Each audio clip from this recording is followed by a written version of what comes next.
So Titus is 5, he'll be 6 this September. He was born at 32 weeks. You know, he was always really quiet, just kind of perfectly content just being by himself, and being first-time parents, we had nothing compared to. We never really knew like what was like, I guess, quote-unquote normal, or what he had like difficulties developing, like, you know, mentally, emotionally, and physically like that. We knew from the NICU nurses that he would have missed milestones, or he'd at least be behind in milestones. So that was, we were anticipating, but we didn't anticipate the speech delay, some of the occupational things that came along with it, so just like food aversion and texture and things like that.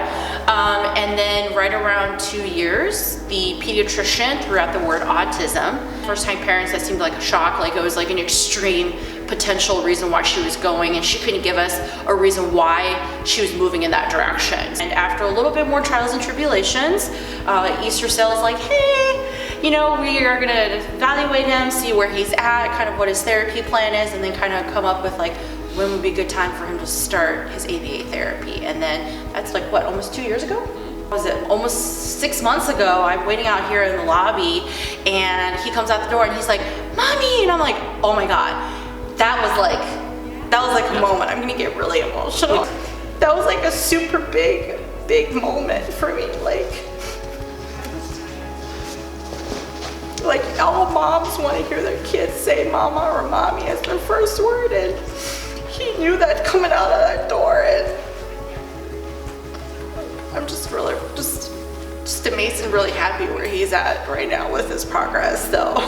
6 years of like silence, kind of. So to hear him being like, "What'd you just say? Like, did you just say what I think you just said?" So, and then now he's throwing attitudes, like he's becoming a little boy. You know what I mean? Like, I don't know. I'm like, I like you talking back to me, but like, there'll be about in a year where I'm not. Yeah. So like, it kind of upsets me, but I'm digging that you're, you know, you're showing your personality. Yeah. So Theodore is 3. Gonna be 4 in May, and I'll call him like stereotypical second child. I mean, you know, totally opposite of what Titus is. Titus was that non-verbal, you know, situation where Teo was more of, you know, sensory kind of overload. So, you know, the screaming, yelling, hitting, biting, that would be more the textbook to me of like that just lash out extremism. Hard to take him out in public, hard to hold him. Not a lot of people could watch him. Particular, you could say. Definitely wants things his way, knows how he wants it his way, and especially with how he's communicating now, he can at least tell us, because before we're all trying to guess and crapshoot. There's just signs that like are telling me that Theo needs to get diagnosed, and at least if he isn't, at least throughout school and academia, even though he has that label, it's going to get him that extra help that he needs, and he's not going to fall behind. To me, that's not a huge deal. It's just a part of him and who he is. It's not a crutch. It's just, you know, the lovely experiences of a child who is going to be, can proudly stand up and say, yes, I am very different from the rest of my classmates, and so what? So, yeah, that's definitely Teo in a nutshell. You know, for early Easterseals, I think he would be throwing tantrums of about an hour. Yelling, screaming, hitting, I mean, very intense, hard to deal with, didn't want to get, you know, console. And now, I mean, we can go days.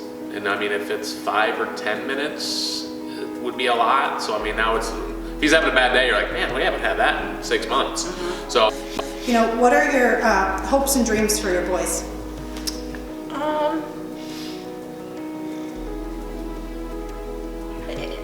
I think I'm not so much thinking about what they're going to be like later on in life. I think I'm more like, what's tomorrow going to bring?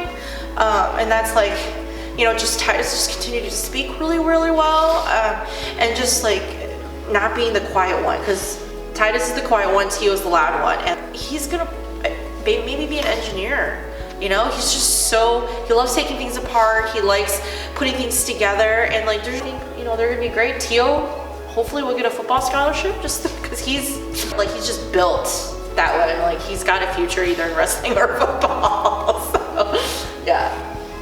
I just try to cater to their strengths. You know, they're both different. Said one's a tinkerer, one's, you know, kind of memorizing or whatever. But, you know, I mean, it's different as a dad. You know, at first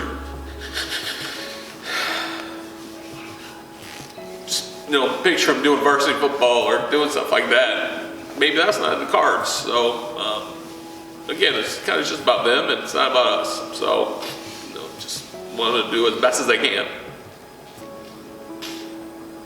There's, I think, what we adults wish we could be, because they just have this like extra something about them that's really like in a positive way. Like they're super intelligent because they see things in a whole nother perspective.